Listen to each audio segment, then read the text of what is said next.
This is the Be One Change One podcast, where our mission is to help listeners define values, practice integrity, and inspire change.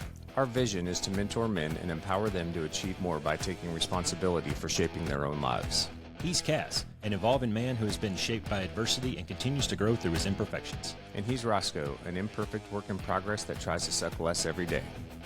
Between us, we have over 40 years of Air Force fighter pilot experience with countless hours as trainers, instructors, and mentors.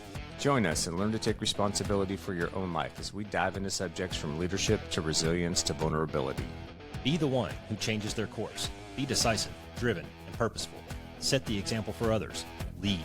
We wish we'd had this show when we were younger men. Be the one.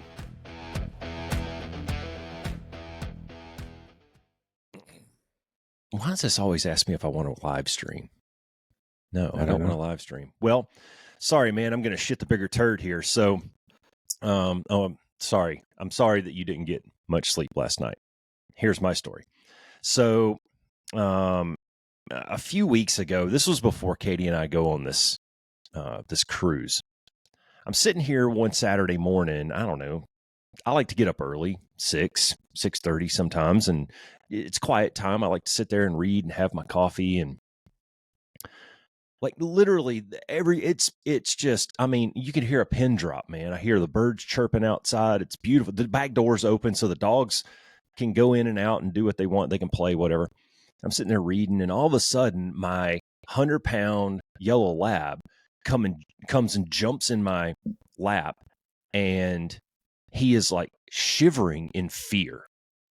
And I'm like, what is going on? The other two dogs are like sound asleep, and this dog is wigging out like he just dropped mushrooms and saw God or something. I don't know. Yeah. And, so I'm like, Jax, what the heck, man? And I'm like petting on him and trying to figure out what's going on. And he keeps looking outside. He'll look forward, he'll look outside. He'll look forward, he'll look outside. What the fuck, man? And then I heard the hot air balloon. Oh. He had heard this thing from, I guess, a mile away or whatever. Yeah. And this hot air balloon, no shit, man. I probably could have walked out my back door and thrown a rock and hit the people in the basket. Really? They were that close over my backyard. Wow. Right? Freaked my dog the fuck out. That's hilarious. Okay. Fast forward. Friday afternoon, I got off work, got home. Katie and I don't have any plans this weekend. So I'm like, I'm going to take a little nap, and then we'll stay up late watching movies tonight. Cool. So I took a little nap, got up. Katie and I, sure enough, man, we stayed up till like midnight. It was great. And get in bed, and I'm just sitting there thinking, these freaking dogs are going to wake me up at like 5 or 5:30 in the morning. Yeah. Because, the sun's up. Yeah. And they're going to want to go play. And, hey, if I'm up, you got to be up, motherfucker. Yeah.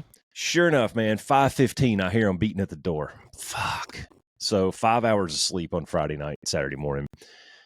Get up, kind of get through my day and whatnot. Took like an hour nap. Nikki and I, and this is going to lead nicely into the topic of the day. All right. So Nikki, our middle kid, he's 22, about to be 23.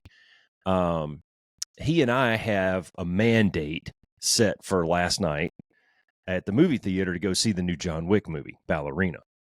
More on that later. Okay. So I get up super early, got my reading done, got a little writing done, got my workout done, all that stuff, and then ended up taking a little nap. I don't know, gosh. Well, the movie's supposed to start at 7, so at like 4:30, I text Nikki. I was like, hey, man, you want to do a twofer and double down? He goes, what do you mean? I said, Mission Impossible is playing right after John Wick. So we can just go get a big bucket of popcorn, man. Free refills, right? Yeah. And just camp out at the movie theaters. And we did. I bought the tickets, and then I realized that Mission Impossible is a 2 hour and 45-minute movie. It is. It's long. Dude, I literally an accident. I did not realize that I bought IMAX tickets. And one of the benefits of getting an IMAX ticket was, we were the only people. I have a picture where it's literally me and Nikki in the theater. We had the whole place to ourselves. It was great. But you have to suffer through like 35 minutes of previews. Yeah. Which we didn't leave the theater until after 1:00 in the morning. Wow. Get to the house, I had to go drop him off. I get all the way out to the house, and I went straight to bed. I was in bed at like maybe 1:45, something like that, 1:50, 5:00 in the morning. Yeah, here's the dogs again. and Jax is freaking the fuck out, and I can hear the balloon at like 5:15 in the morning. These old people are jumping on fucking balloons out here and cruising over my backyard, wigging my dogs out and getting me up. That's crazy, man. So there you go. So I got 3 hours, 5 hours sleep one night, 3 hours sleep the next night. I'm sorry that you only got however many you got. Yeah, that's okay. I'm having a little pity party this morning. That's okay. This should be awesome. Yeah. So we did an episode, I guess it was last year. It's been a while now, where you were kind of poopy pants one day, and you were kind of salty CAS, and you were fuckity fuck and hating on everybody, and that'll probably be me today. All right, right on. Just fair warning. Copy shot. Anyways, I'll try to smile, I guess. No, you're doing good, brother. You're doing good. Just drink more coffee. Third cup of coffee. I'm going to shut up and let you do some talking. We're going to talk about dealing with our adult kids today. Yeah, I think that's a good topic, man.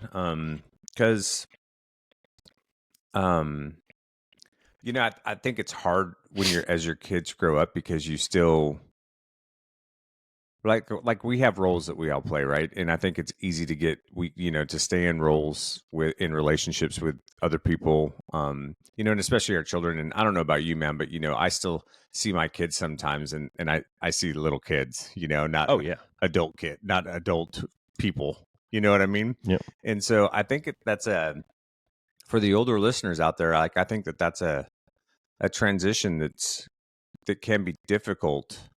Especially because, we have the we have the benefit of experience, right? Because we're older, so we've already walked through some of the phases of life that they've gone through, and you kind of feel like sometimes, I think, as a parent, that you need to stay in that.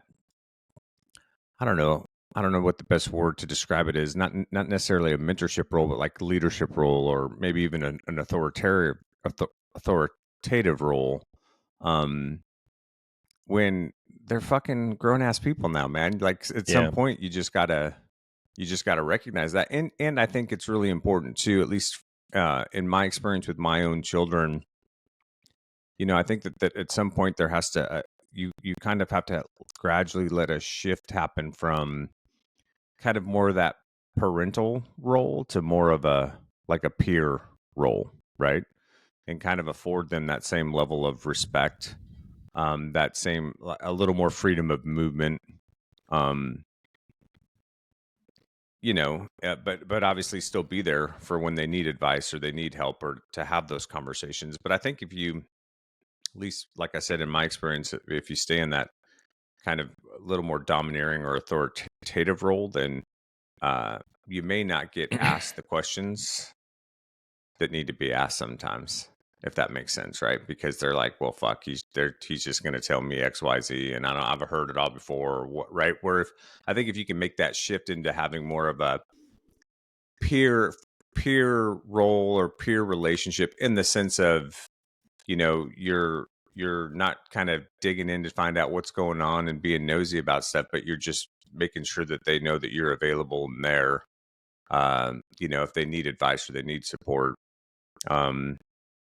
I think that can be really beneficial. So, and I've got some examples of that we can talk as we kind of go through it. There's this really cool book out there called Work Hard, Don't Suck by Paul White. And in the beginning of that book, in like the author's note in that book, the author talks about how he came to the realization that the kids, as they matured, their influences didn't necessarily come as much from in the house anymore. They were external now. Yeah. The football team, the social networks, the girlfriends, whatever it may be. And so he had to kind of sort of change his tactics and strategies on how to parent and mentor and keep raising his boys and keep parenting his boys.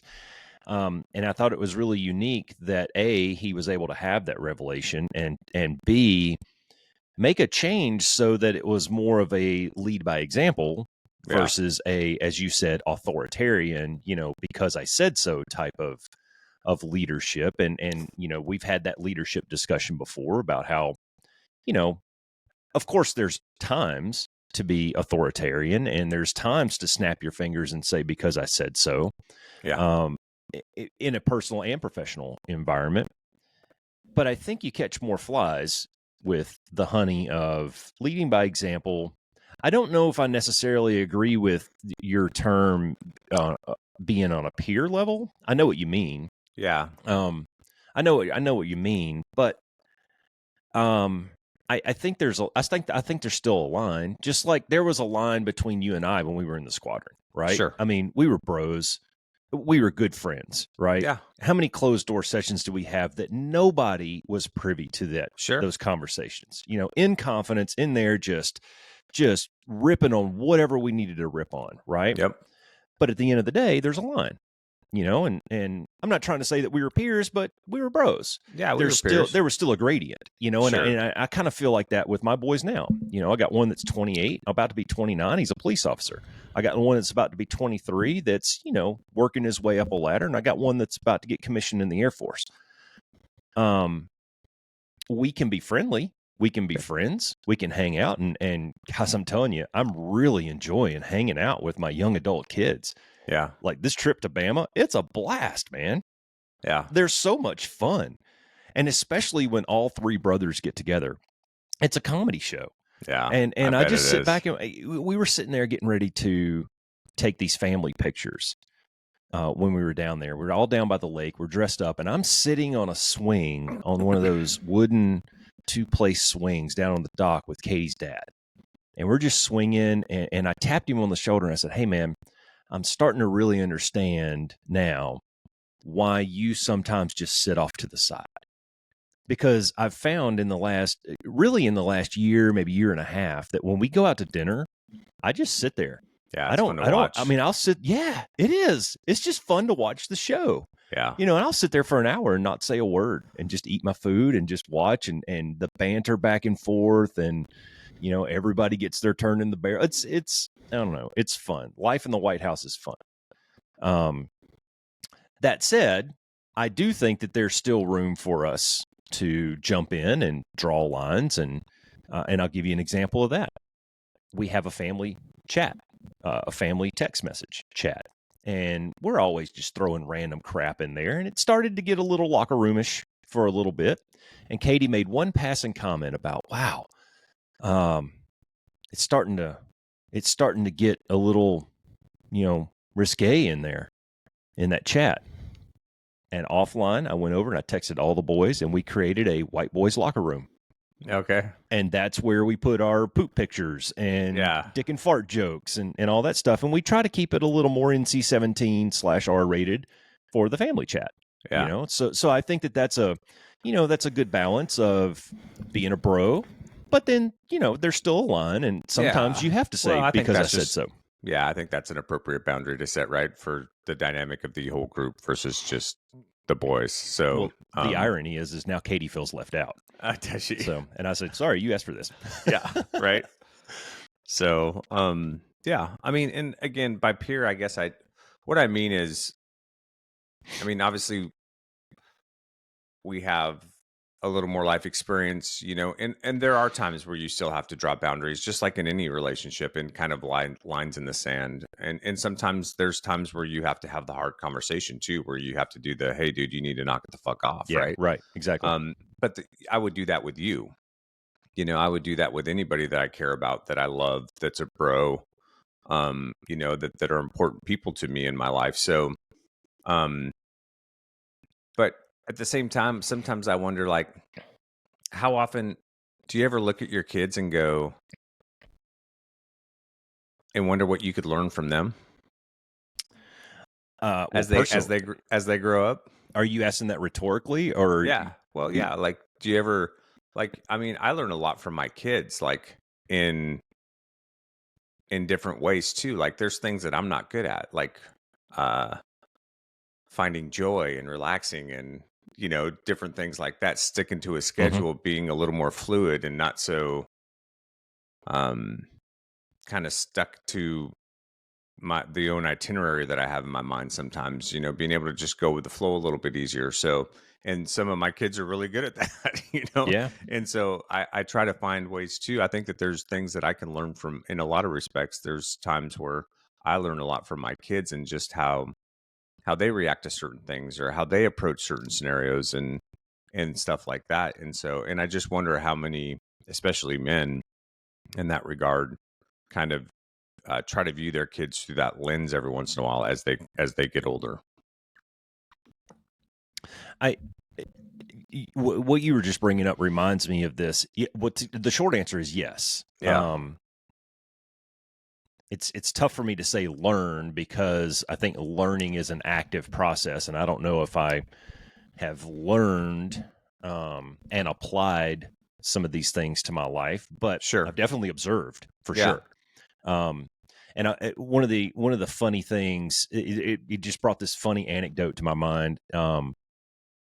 Gosh, Caleb was, I don't know, maybe 5, 6 years old. He was young, maybe 7. But my parents paid for a big family trip to go to Disney. Like the OG, the real Disney, not this cheap shit out here in California. That is the real Disney, dude. Cut you a little deep there. That's okay. We went to the Disney World, not the Disneyland. There you go. Anyways, so we are. And Tyler, my oldest son, he was probably 13 or 14 years old. So he's in that, he's in that weird time of his life where he doesn't want to be embarrassed and all this. Yeah. So we're on the bus one night. We'd had a super long day, and we're on a bus back to our hotel room. And if you've ever been down there, these buses are super crowded and everybody's trying to stay at the park until the last minute. And then you gotta have to wait in this queue to get on the bus. And so there's, 50 other people on this bus. And Nikki and Caleb just broke out in like this, I don't know what it was, a Katy Perry song or something that was popular at the time. Yeah. And within a couple of strands, they had like this everybody else singing. Well, they had this giant group of teenage girls singing with them. And That's they're all hilarious. hooping and hollering and clapping and shit. And Tyler's just over there with his face in his hands like, oh my God, Fast forward to a couple of years ago, Caleb was 18, 19 years old. Yeah. And all the big friend group, there's like 8 of them, they decide they're going to go to Six Flags out here in Santa Clarita. Uh-huh. And so I'm driving to work on like Tuesday that week going, why the fuck am I not going to Six Flags? Right. So I called Katie and I'm I like roller coasters. We're going to Six Flags, dog. And so we called the kids, and this made me proud. Like, we called the kids and we're like, hey, we're thinking about maybe coming out there, and we want to do Six Flags and maybe see you guys when we're out there. And they're like, hell yeah, come on. Like when your kids want to hang out with you when they're adults, I think that says something to the relationship, right? Yeah, I agree with that. So we're standing there in line for a roller coaster. It's like towards the end of the night. And Nikki, one of Nikki's many talents is he is an extremely good beatboxer. Like, he used to do this. I've heard him back here in his room. Like, this dude sounds like a freaking machine, man. Like one of those, like I don't know, beats those machines. He is machines. really, really good at this. So we're standing in line. We're kind of bored. And he starts beatboxing a little bit. And then one of the kids starts kind of drumming on the deal. And then Caleb starts humming or something. And one of the fat kids starts slapping his belly, and I'm sitting here just watching this, and they got this really cool beat on. And Katie and I are a few lines down. So I started singing Black Eyed Peas, I Got a Feeling, to the beat that they were doing. No shit, man. Like, all the girls on the other side of the platform started singing along with us, and we just hooped. Oh, we had a great time, man. That's fun. Fast forward to 2 weeks ago, or last weekend. No, 2 weeks ago. We're down at the lake in Alabama. Caleb is in the middle of the lake by himself on a paddleboard, singing at the top of his lungs some poppy song that's popular nowadays. And he's out there, he's got the oar for the paddleboard playing like it's a microphone. And so when you ask, do I observe and do I learn from the kids? Yeah. I enjoy their freedom that they feel when they do stuff like that. I enjoy that they're able to just just block out the outside world, free of judgment. Like, dude, I don't care. This is me, like it or not. And I can really appreciate that. Yeah, that's cool. That was a really long story. Holy shit. No, it's good. All right. Well, we've talked in some generalities. Why don't we drill down a little bit about some of this stuff, and see what I'll see what you think, and you can see what I think. And all I right, think throw something out there. Throw a grenade in the room. And we've already talked about this we've already kind of talked around this so far in the first 19 minutes. But I think the first thing that you have to do with adult children is you got to let go of some control. And I would even say that you don't even have to wait until they're adults to do that, depending on their level of maturity or just the kind of kid that they are, right? Yeah. Because at some point you have to start to let them make their own decisions around things. You can have that conversation, you can have that input, you can try to give the advice, but you have to let them figure some of those things out on their own, or they're not going to learn, right? And you can't crush them when they make those mistakes either, right? Because, dude, how many times on the podcast have we said that failure is one of our greatest teachers, and Bingo. You've got to allow your kids to fail sometimes, right? I think that's one of the hardest things to do as a parent, especially when they're younger, because you can see the impending train crash. You've got all the answers to the test. You can get them out of the jam that they're about to find themselves in. But sometimes you got to let that crash happen, right? Because they're not going to learn the lesson otherwise. And I'll tell you, like, with my oldest, like, when they're a little hard-headed too, it's even more important, I think, to allow them to go through that process, because you will drive yourself fucking crazy trying to solve it and trying to prevent it. And I feel that one. Yeah, right. And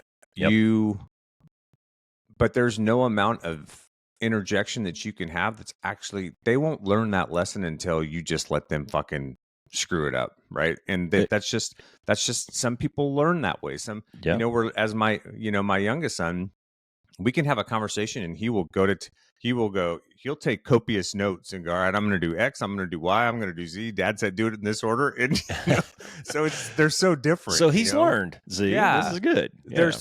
But that's the thing, is they're so different. Their characters are so different. They're the lens that they view the world through is so different. And so you got to kind of figure but at some point the bottom line is you gotta let go, man.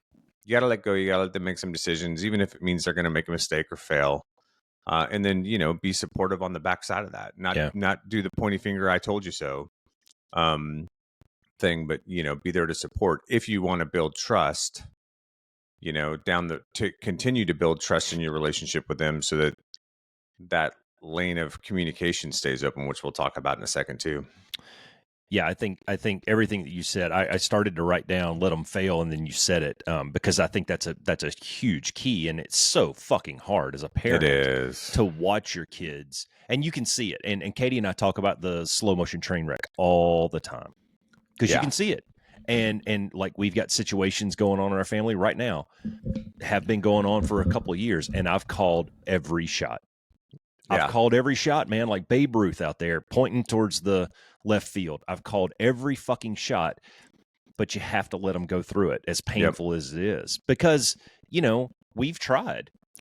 We've tried the, air quotes mentorship, or the shaky finger, get on to them, or send them an email with the points 1 through 5 on how to do this. We've tried all those things. Yeah. And they don't work. No. Because these are little humans who have their own consciousness and their own outlooks on life and their own experiences that inform them on how to make decisions. And you know what? You can write cool books for them, and you can send them PowerPoint slides, and you can put up diagrams on whiteboards for them. But until they actually go out there and do it, Yeah. That said, it does feel really good when they're like, come back and they go, you were right, Dad. You were right. I never miss a chance with my boys. And maybe I'll get hate mail for this one, but I never miss a chance to knock my kids down a peg or two. Yeah. I wish that somebody would have done that a little more when I was younger, because I think that's one of the things that allowed my ego to grow to a point where I needed a big time reality check in my 30s, when I maybe could have got it in my 20s. So trying to apply some of those lessons learned, guys, stay humble, man. Yeah. Like you might be 21 and have the world by the balls, but guess what? In the grand scheme, you don't know shit. Yeah, you don't. You know, and you don't have anything by the balls either. I try to let them. I never miss an opportunity to knock them down a peg. Yeah, there's a very fine line between cockiness and confidence, I think. But That's valid. But along those lines, like I think another important thing is, which this is easy to say, which is like keep communication open. But I don't think that that's necessarily an easy thing to do, right? Especially if maybe your parenting style while they were younger was a little more authoritative or directive, which there's times for that. Don't get me wrong. Like, 5-year-olds can't make their own decisions. Sometimes you just got to tell them what the fuck to do and stuff. Right. But as they get older and they start to gain more independence and they're out on their own, if you haven't changed the nature of your relationship, and again, I think it varies kid to kid too, right? Because it's just, the relationship the relationship you have with each of your kids is different, and you communicate different with some of them. Some of them you can be a lot more direct with. Some of them you gotta be a little softer with if you want to get the point across. There's different tactics, techniques, and procedures that we use for each kid. But yeah, I think keeping communication open is super important. But it can be very difficult. And it goes back to the empathy and validation episode that you and I did a while back. Because again, if you're just pointy finger in the chest as they're getting older, they're probably not going to come to you for a lot of advice because they just don't want to hear it anymore. And so I think in those situations, if you can shift to being a little more empathetic and doing some validation, I've used this and it worked really well in my relationship with one of my kids where, I think they knew they were screwing some things up. There was a little bit of shame involved in that. There was a desire not to really talk to me about some certain things because they knew they weren't where they wanted to be. They knew they weren't figuring things out for themselves in a very, I don't know, effective or positive manner.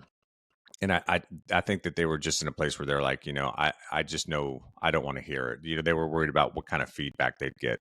Yeah. And so, I was talking to Alicia about it, and she started talking to me about using some validation techniques and some things like that. And so, dude, for like 6 or 9 months, like I didn't offer up advice. I didn't say anything. I just tried to be empathetic when they would share things with me and validate what they were sharing with me, which we talked about. Like, validation doesn't mean that you agree with it. It just means that you can come to some semblance of understanding how they got to that conclusion. So you can kind of go, oh yeah, well, like I wouldn't view it that way, but I guess it makes sense to me how you could go from A to B, like how you got there. And it took some time, and it took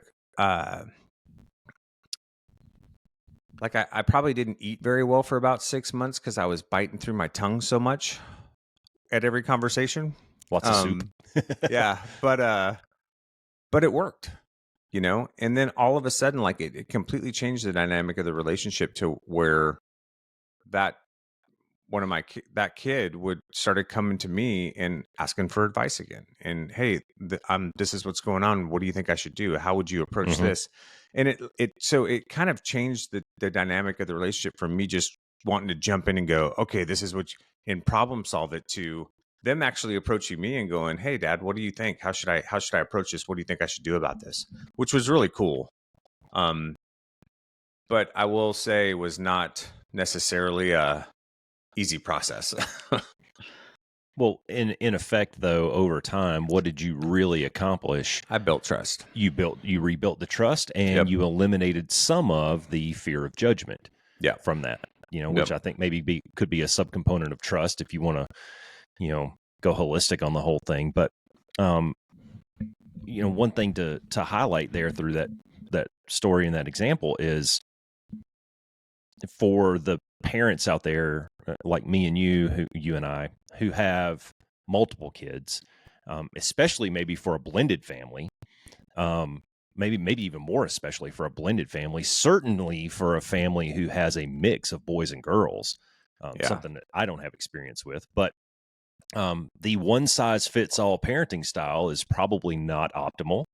I think, you have to constantly adapt, and you have to maneuver in relation to the kid sometimes. And that comes from each human being, to include your kids, has unique personalities. Yeah. They have unique character traits. They have unique talents and skills that are inherent. I mean, there's a whole matter of things that would lead me to say that you can't necessarily apply one blanket style to all of the kids. Now that's not to say that there aren't frameworks and guardrails and boundaries that apply Sure. to everyone. Like, Sure.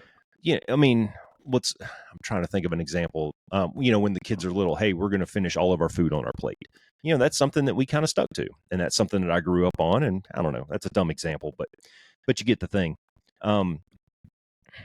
Also, I know from personal experience that I learned a lot of really good lessons with my oldest boy that I've now applied to the other two.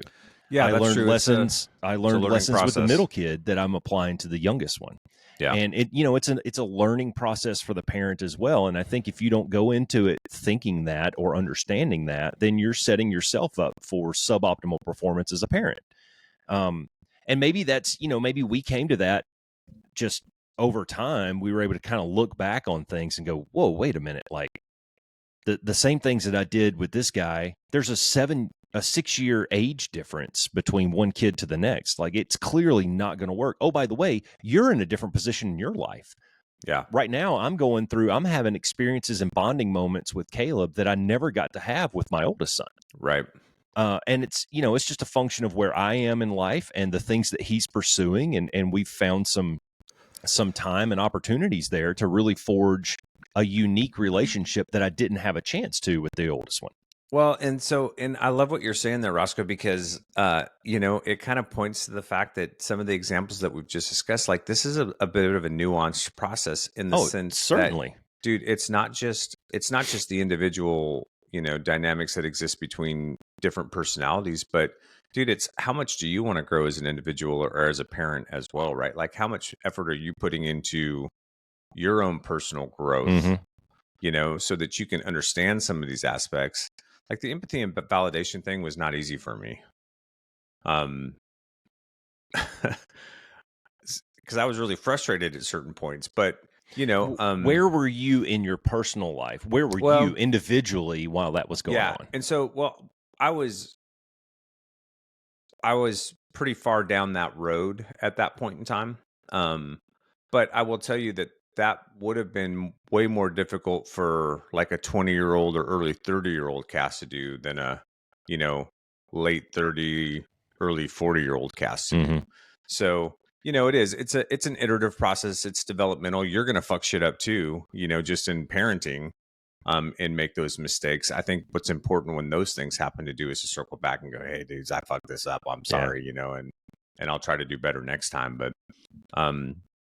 But anyways, I just want to say that because I think that there's a lot of truth to that. Like, you also have to put yourself in a position to where you built skills to be able to do some of these things, because sometimes it's not easy, man. And it can be a super frustrating process. No, I wholesale agree with that. And in fact, I'll take it a step further and I'll say that, things like parenting, leadership, even self-development, self-assessment, self-inspection, self-help, those kinds of things, it's very tough to learn those from a book. Yeah. Now you can get ideas and, you can try things out, but really it comes down to experience and trial and error in a lot of ways. Maybe there's a component of, like, I know a discussion that we have routinely, you and I, is this idea of learning from others' mistakes.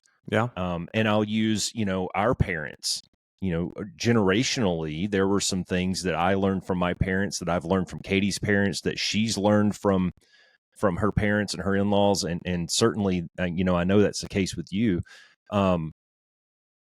So I think that's valid to see, and I don't think it's very dissimilar from growing up in a professional environment where there's a clearly defined leader like a squadron commander, and you have this turnover every 2 years. So how many commanders did you have in Oh, I your know, career? right? You know, Yeah, you a lose lot. count, but Yeah. you don't lose count of the things like, oh, I like the way that guy did this. I Yep. didn't like the way that guy did that. I thought that his approach to this was really unique. I hated the way this guy did that, you know?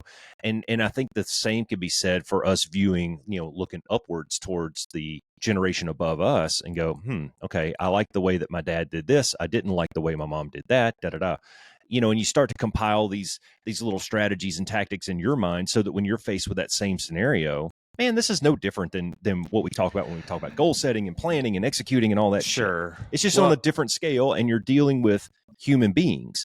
yeah. Well, and it goes back to Frankel too, in a sense, because I think a lot of times, you know, especially if you have a child who maybe tends to repeat the same issue because they haven't learned enough to figure out how to move past it. They haven't changed, you know, some of their own decision making processes to not kind of repeat the same pattern. That can get super frustrating, right? And I think it's easy in those situations as a parent to go right into a reactive mode versus finding that space and going, okay, how do I really want to respond to it? You know, um, do I want to respond with at an emotional level and demonstrate my frustration, you know, or my lack of understanding as to why they continue to do these things? Or do I need to step back and take a break and go, hey, dude, I hear you know, I'm sorry that this is going on. Uh, you know, give me half a day, give me a day to collect my thoughts, and let's talk about this tomorrow. Or if you're not in the space to have that conversation right then, or if you feel yourself getting emotional, might be good to you know, build a little space so you can kind of go, you can get past the God damn it, what the fuck is you know, to the okay, dude, like here's Yeah. how do we get after this, right? So, Now there's yeah, a situation going on in our family right now where we're kind of, you know, Katie and I are having to do that a little bit where, yeah, you know, you see this thing happening and it's a pattern. and it's repetitive. And, you know, I sat my boy down and I said, dude, like, I'm not going to harp on this. I'm not going to, you know, this isn't going to dominate the conversation. I'm going to say my piece in 60 seconds or less, and then we'll move on.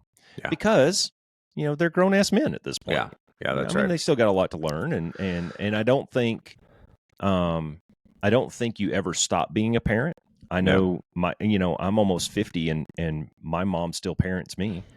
You know, and sometimes I roll my eyes and say, "I know, Mom," but I think that's just nature, right? And we're one of the few species on the planet that have that relationship with our kids and with our parents, where there's this lingering attachment throughout your life. Yeah. For it, you know, and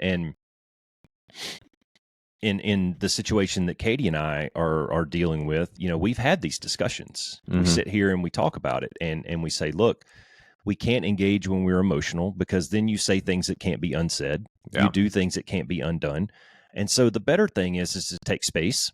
And as you brought up Frankel, I'll bring up Frankel and say, you know, there's stimulus and response, and in the middle there's a space. And that's where, you know, we've learned to really kind of explore that space a little bit and tailor those responses so that what we don't want to do is we don't want to create, we don't want to make the situation worse. We don't want to make it volcanic if we can keep it. You know, this is your life, dude.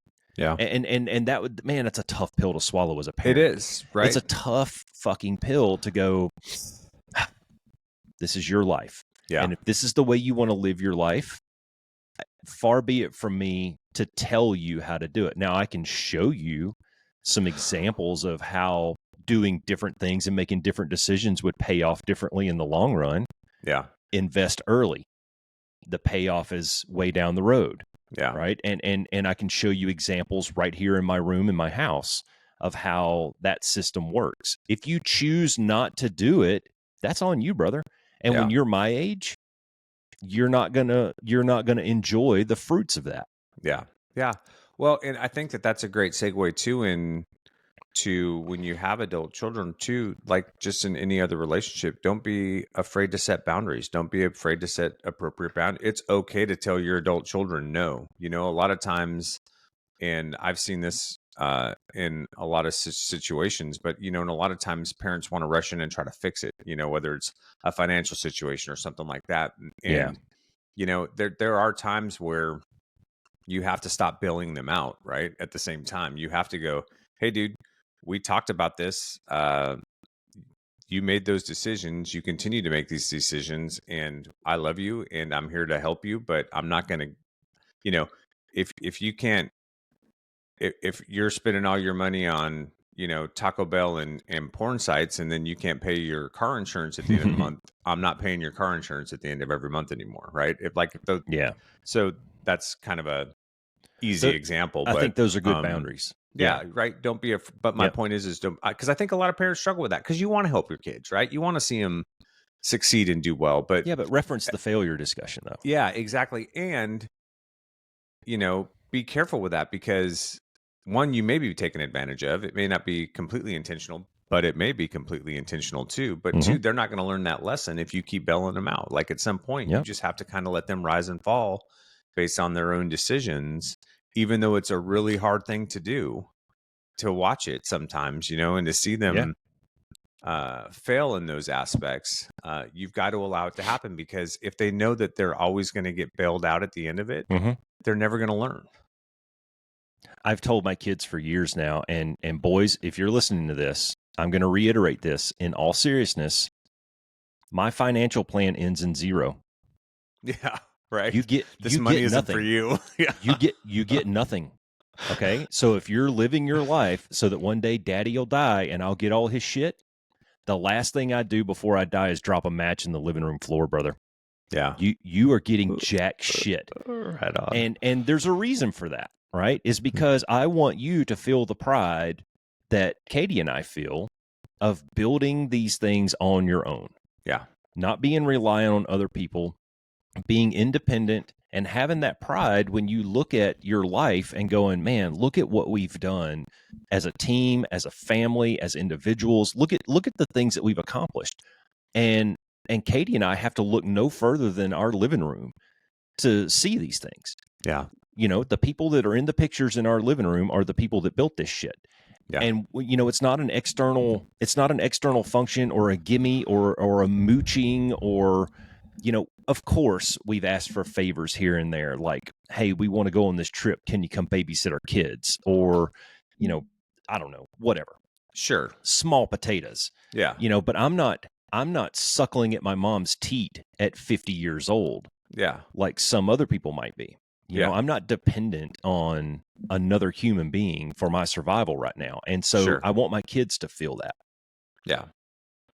Well, I got a question for you, dude. So just along, not the discussion we were just having about leaving, running the tab to zero at the end of it, but going back to just, like drawing boundaries and things like that. Like, how do you deal with with disappointment sometimes? Like, maybe disappointment in their actions or, specific behaviors, or, you see the repetitive kind of the cyclical poor decision making, and they kind of stay in the same rut. Especially, I think that's hardest in relationships that you see them involved in, where maybe they kind of circle back to the same individual or the same type of individual, and then find themselves in these I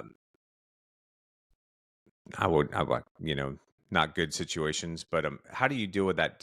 And two, like, I think sometimes, like, we have, as parents, we have this idea in our mind of, we see all the potential, right? They don't see some of the hidden potential that we see that they have, like in all of the things that they could be doing or could be achieving. And so how do you deal with, like, that balance between, still being supportive when you're feeling that disappointment of, oh, you could be so much further, or grappling with, your maybe what your reality, what you kind of had built in your mind about what things were going to look like for them, if it's not transpiring that way, or maybe they're going in a different direction. Like, how do you deal with all that?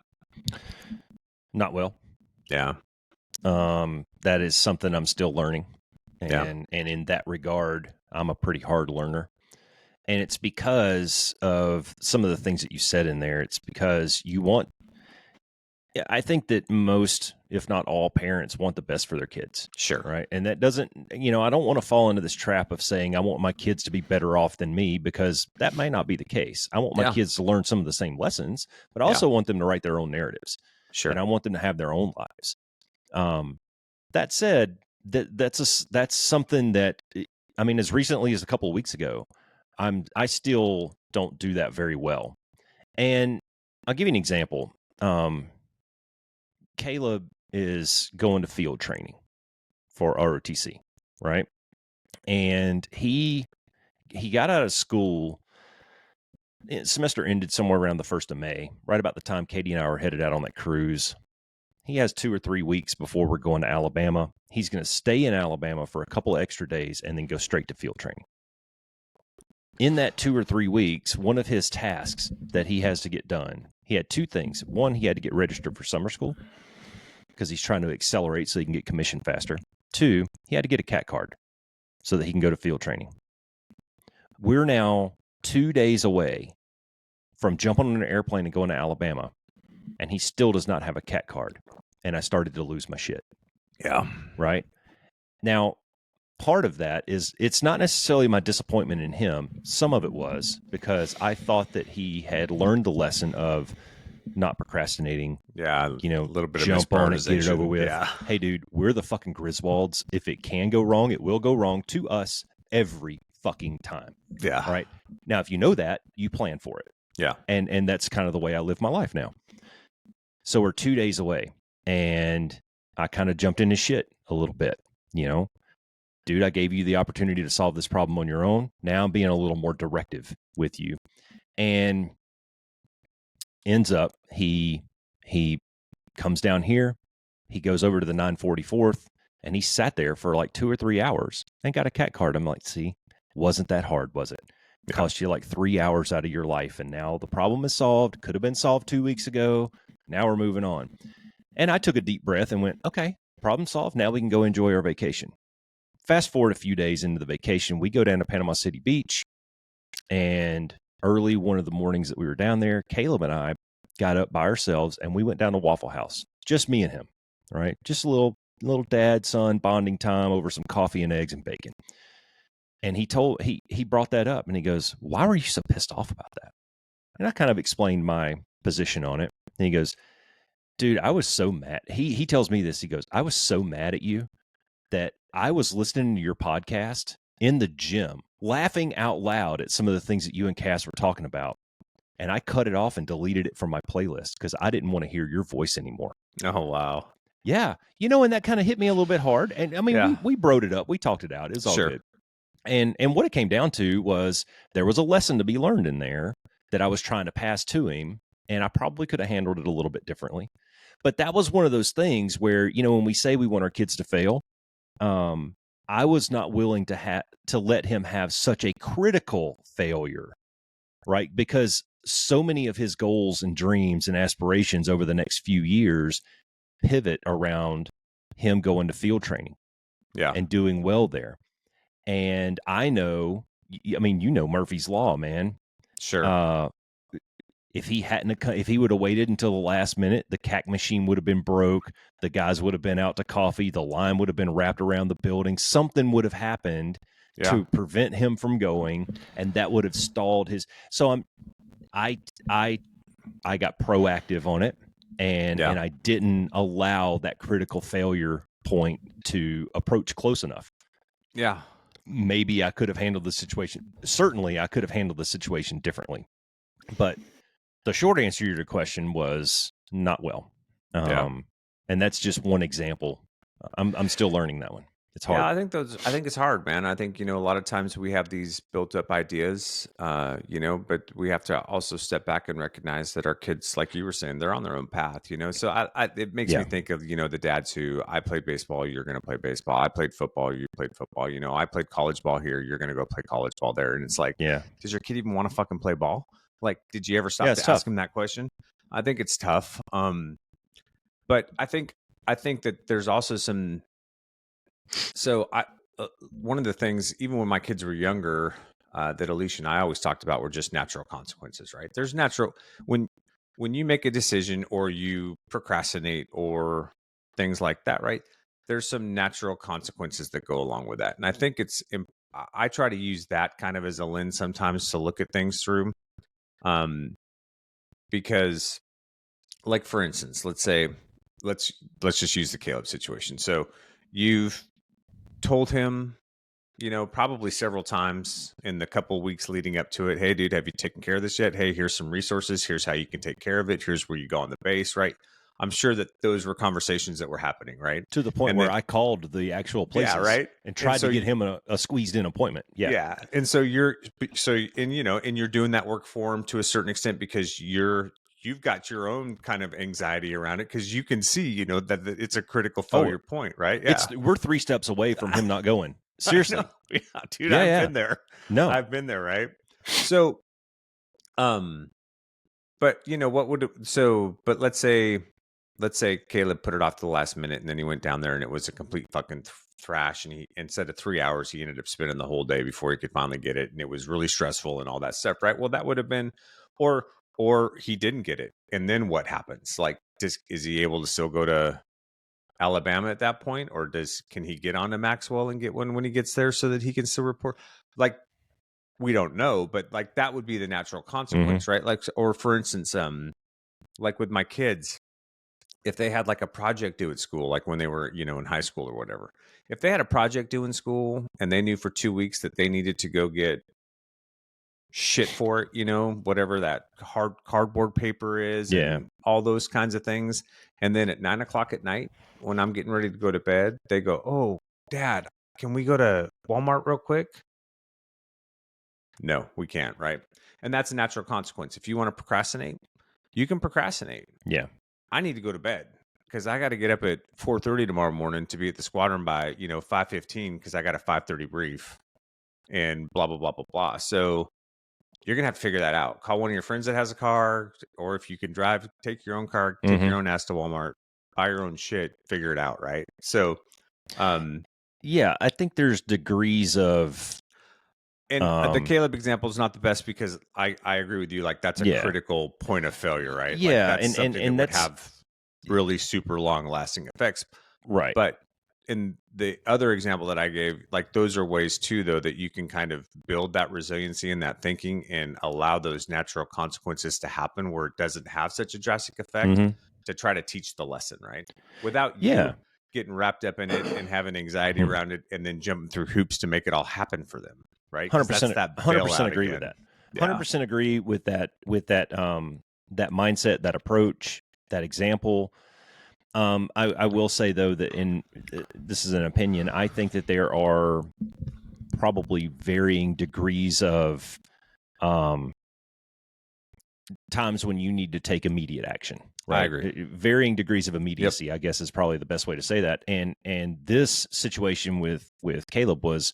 It was one of those that was, I mean, that's a fairly emergent situation. Yeah. Right. He did make an appointment at Danley Field for the Thursday afternoon before he started field training on Monday.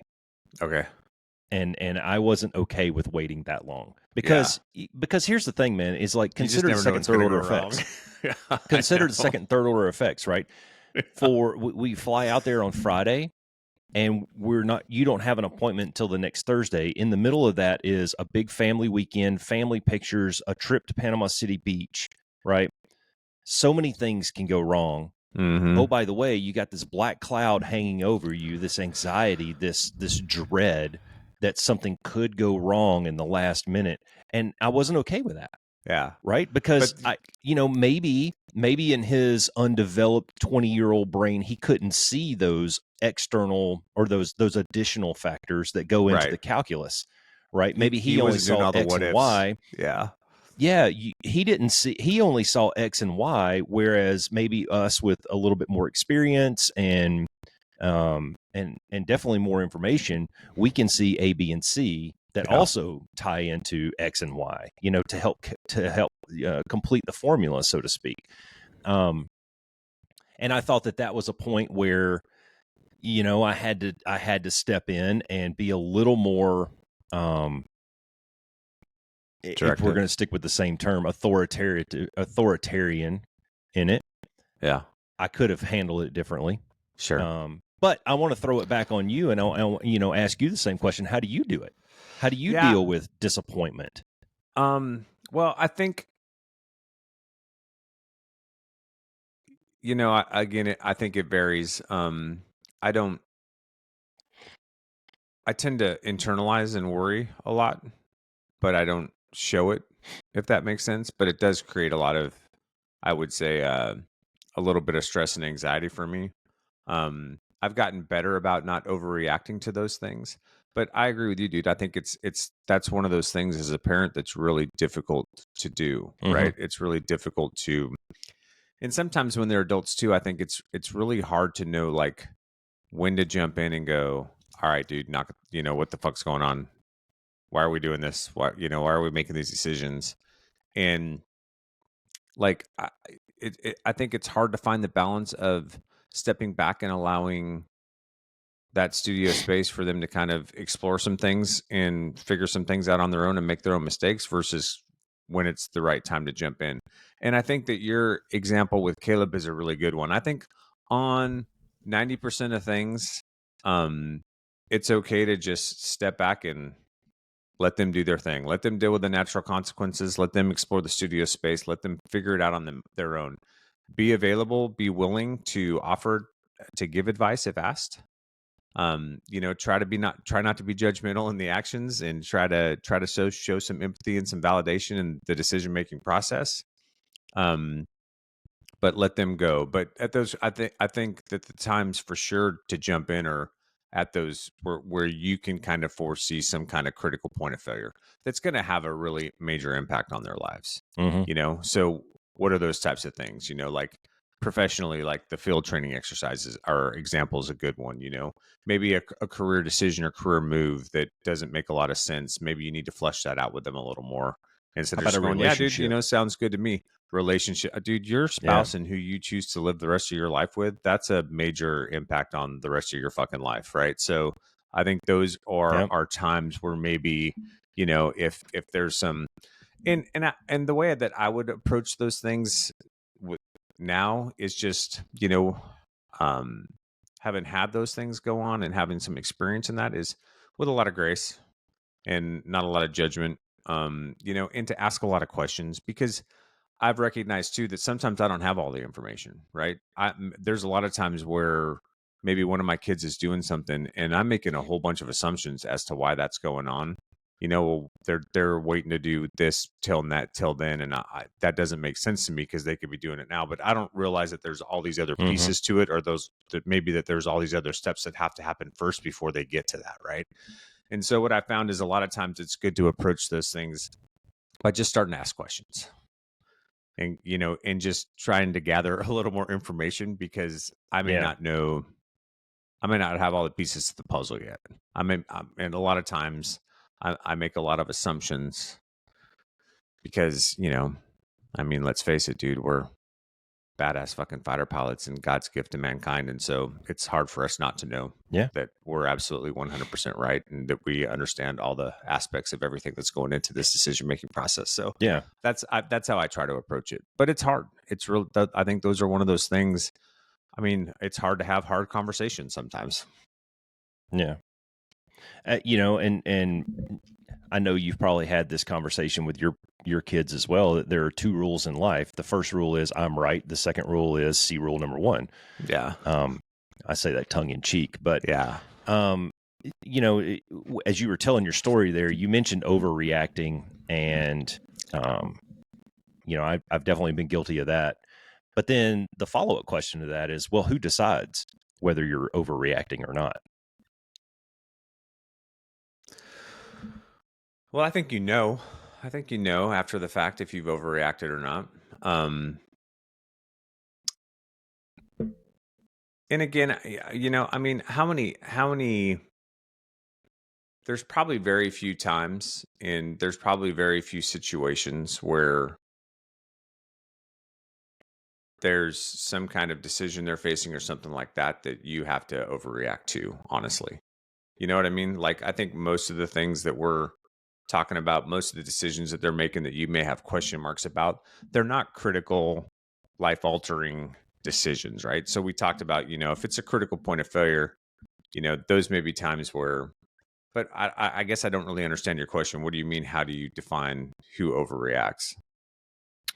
Well, Or how, if you've overreacted? I think if you get into that emotional part of your brain and not the logical, if you can't sit down and have, a kind of a calm, logical adult conversation with them, and it turns into the shaky finger and a little bit of shouting, then that's probably an overreaction. so go back to the example that I was talking about. And let me just first throw out perception's reality. Go back to the example that I was using with the cat card, right? I solved the problem. I'm good. I'm back here reading a book. Life is good. On the other end, he deleted me from his playlist and didn't want to hear my voice. I'm his fucking dad. Yeah. So who decides if it was an overreaction or not? And I would say probably the child, probably the adult kid is the one who gets to make that decision of whether or not he perceived you overreacting or not. Yeah, now that's true. That brings up some interesting discussion points, right? And how many movies and stories have you seen that start out as there, or have a scene in there where there's an adult dad and some late teen, early 20s kid, and he makes him go out and shoot the dog, or do something like, and that the guy is trying to get him to understand some life lesson, trying to teach him something. And it's I think we can sit here in our living rooms eating our popcorn and judge and say, that was the wrong way to do that, right? But then you're presented with some you're presented with opportunities to make like decisions in your life, like solving the problem of the cat card. Sure. But I guess my question to you would be, one, good job, you solved the problem. It wasn't your fucking problem to solve.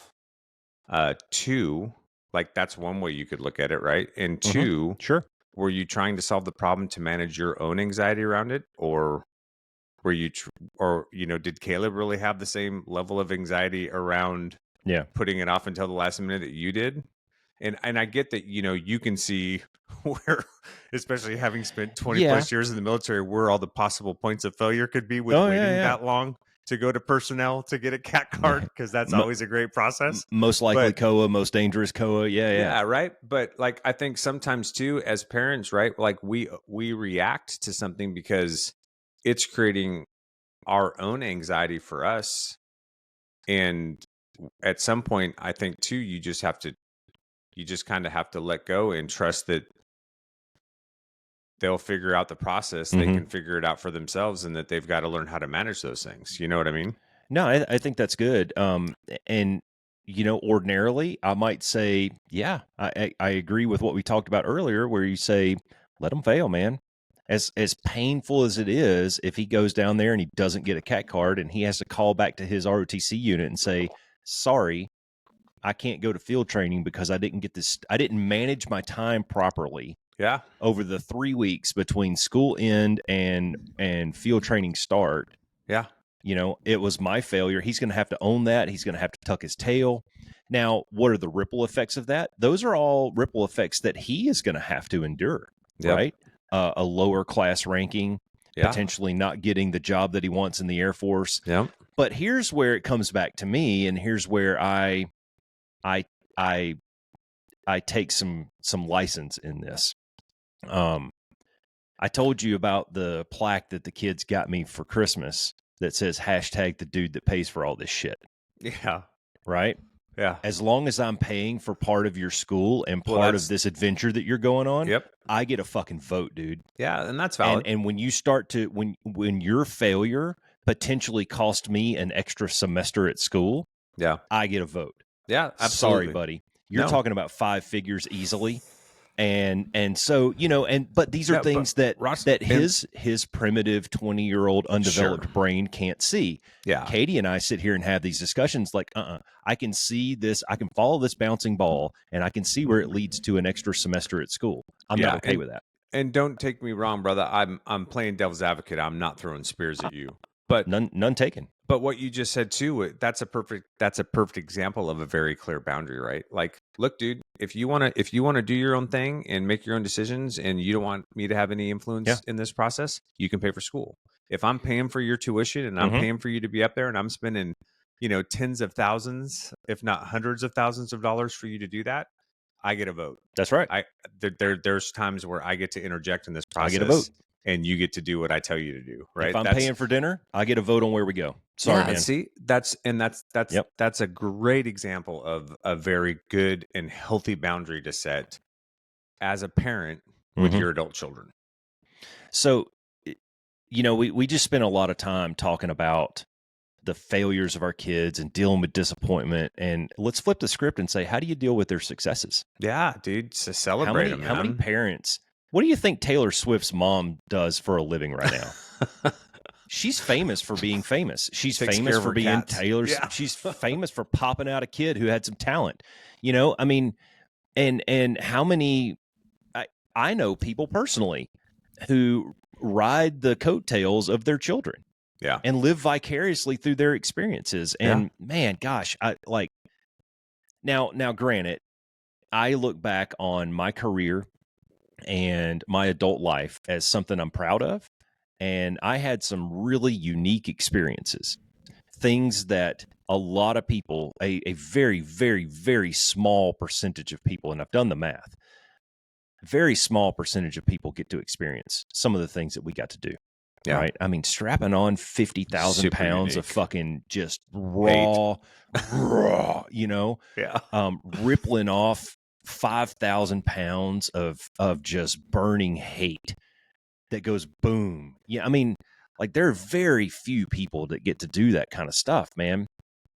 So when it comes to like comparison in that regard, I'm probably good, right? I've got my own experiences. I've got my own stories and all that shit. Yeah. But how many people do you know that don't have that kind of stuff? And then their kids find some measure of success. Maybe it's, well, here's a good example. Let's say that I was, I don't know, some laborer out there, a minimum wage kind of dude. And my oldest boy went through the police academy and he's now a police officer. Of course, I'm proud of him for accomplishing that. But do I go around saying, do I go around bragging on my own stuff, or do I go around saying my son's a police officer? Yeah. There's a little bit of a difference there, and are you your own person, or are you somebody's parent? Yeah. And I know I'm not articulating that. No, I think as smooth as I could, but yeah, I think I know where you're going though, right? And you see this too, especially at our stage in life, being empty nesters now. How many times do you see, husband and wife, kids leave the house and, mom's been mom and she identifies as mom, in the last, 18 to 20 plus years of her life has been identified by raising kids, taking care of kids, and all the things that come along with being involved in that. And it's to some respects, that's no different than the stuff that you and I talk about for guys getting out of the military, where like your identity gets wrapped up in what you do. Yeah, for sure. And not who you are. Right. And now the kids are gone. My identity's wrapped up in being, mom, and I don't even know who, like, what do I do with my hands? I don't even know who I am. Exactly. And I don't know, by the way, I'm living with this fat fucker over here who we don't even, the shared activities that we've had for the last 18 years were sporting events or, football camps, soccer camps, school stuff. Right. And we don't even know each other anymore. So, I mean, you see that kind of stuff happen a lot. Right. And I think that points to the point. I think that's important because it stresses the importance of what we were talking about earlier too, which is, hey guys, don't forget about yourself, right? Like this is a growth process for you too. Like sitting back and thinking about some of these things and how you're going to go after some of these problems, or how you're going to show up in your relationship with your kids as they grow older and become adults, is part of that self-growth process. And if you're not doing the work for yourself too, like you're not only not going to be able to do that for them, but you're going to be in one of those situations that we're talking about where maybe you're lost in who you are and what your identity is. Yeah. And is that where you want to be? Is that who you want to be? So, Well, I'm riding in the car to the movie theater last night. Nikki had some really interesting things happen to him at work this week, and we were talking about it. And I was like, "Look, dude. I mean, if you're looking to make this your career, you know, have these conversations with the boss. You know." And it was that. This was another point that I wanted to bring up later. I guess we can talk about it, and you just kind of weave this in. But unsolicited advice. If they ask for advice, that's one thing. If you're offering advice unsolicited, it's kind of a little bit different, and potentially it could come up as, or they put their defenses up, you know, and I've seen that because they don't want to be told what to do. You know, they're young adults and they want to make their own decisions and whatever. But, you know, there's that, that conversation was about, hey man, here's 2 or 3 things that you can do. And if you want to make this your career, then keep pushing. You're only 22 years old. You know, like you've got a long, long road ahead of you, man, that you can really do well here. And, you know, in just a few years, you could be the boss. Yeah. If you start doing things now. Yeah. Now I go back,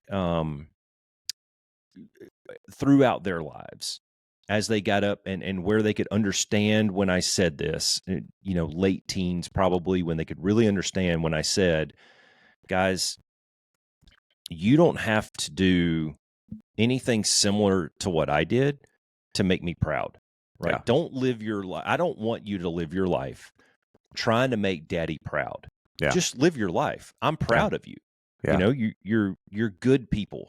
Yeah. You're productive. You're good citizens, you know, and those are the things that I was trying to achieve raising my kids. It wasn't like, I want you to make $200,000 a year. Yeah.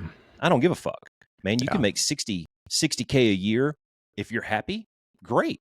If you're not, let's talk and let's change some things, you know, and, you know, I can help mentor you through some of that, but I don't want you to go through life constantly seeking validation from dad. Yeah.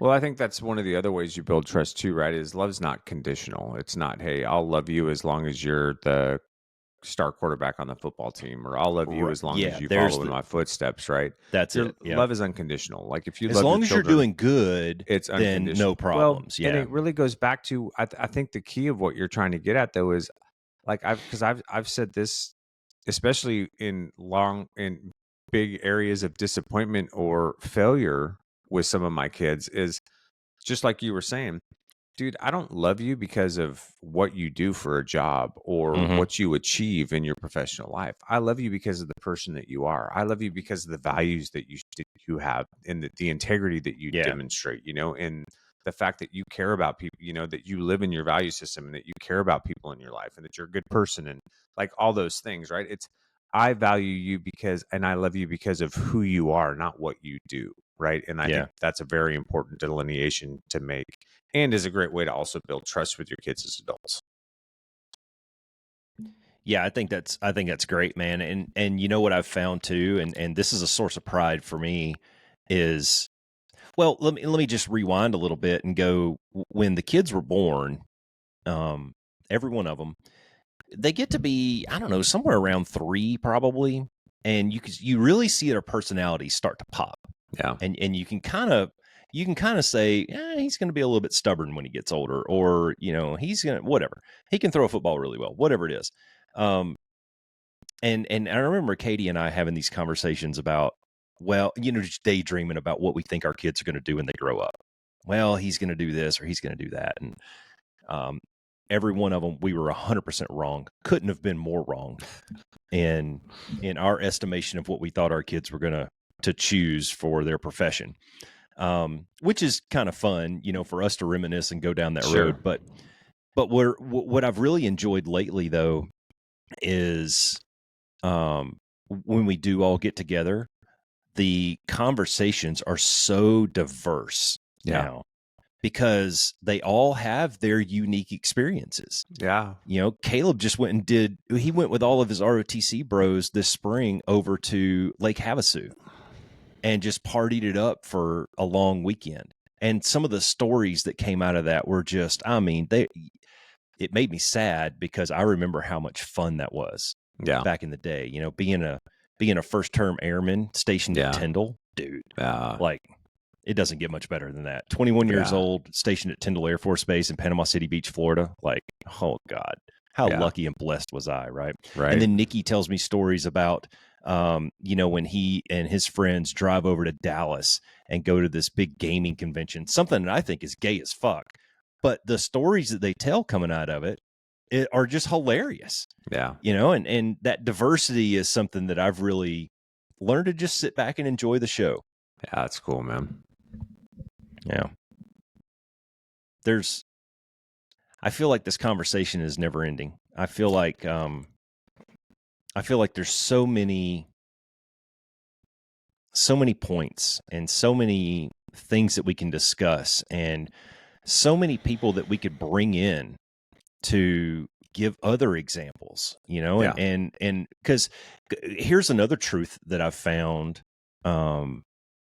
recently, probably within the last 5 years or maybe a little bit more, as my kids are going into their adult lives, and Katie and I are starting to, you know, make that transition and learn how to let go a little bit.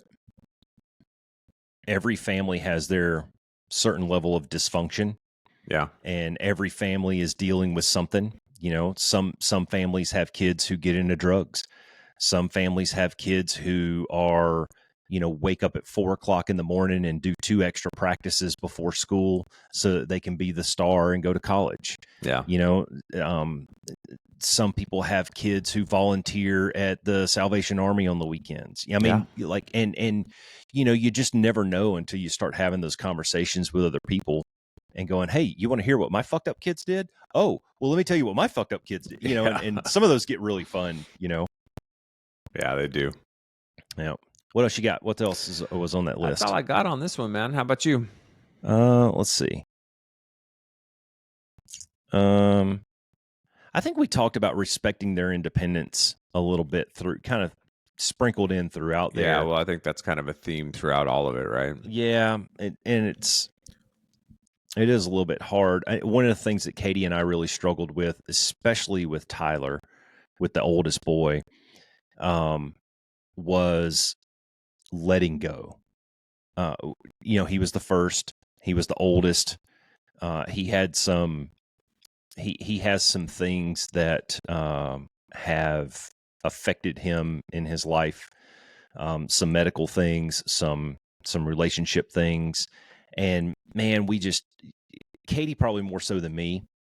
But we held on really, really tight with him for quite a few years after he flew the coop. And those are lessons that we've applied now to the other two that I think we're better off for it. I guess time will tell. It's an iterative process. It is. And, you know, I like to think that Katie and I are still kind of students of the game a little bit. Well, we always are. Well, you know, and what's going to be interesting is when the kids start having kids of their own. I mean, I got grandkids, and that's really, you're not there yet, right? Nope. Yeah. So that's an interesting dynamic when, you know, you see some of your parenting styles coming out in your kids parenting their kids. Yeah. And it's like, oh, wait a minute, I've seen this play before. I know how it ends. Let me know, you know, and I think some of those are a lot of fun to sit back and watch. And I bet maybe tell your kids, hey, I wouldn't do that. That was not proper technique. Yeah. All right. I got nothing else. I say be the change. All right. Be the one. Thanks for flying with the Be One Change One podcast. If you got something out of this show, then be the one and share it in your circles of influence. You can be our wingman through our website at www.be1change1.com. That's B and the number 1, change and the number 1.com. We invite you to be the one and join our fighter squadron on social media at Be1Change1 on Facebook, YouTube, and Twitter. You can follow us at Paul Roscoe White on Facebook, Instagram, and LinkedIn, as well as Roscoe's website, www.paulroscoewhite.com. You can email us from the website, and please leave comments, share, and ask questions, or leave ideas of things you would like to discuss on future podcasts. Most importantly, be the one that helps us win the algorithm by leaving a review on whatever platform you're listening on. Thanks for joining. Until next time, be the one.